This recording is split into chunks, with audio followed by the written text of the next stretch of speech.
Now, Anit will say present perfect tense. That is written in Hindi.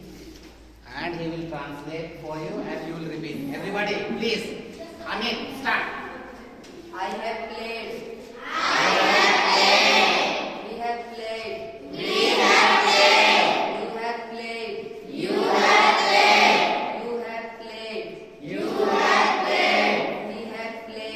We have played. Has. Say has. He has. Once again, he. He has played. She has played. Anish. Anis have played. Anish. Anisa has played. Akash. Akash has played.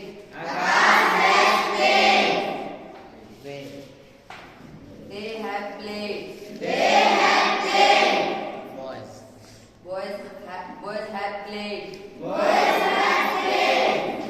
Girls have played. Very nice.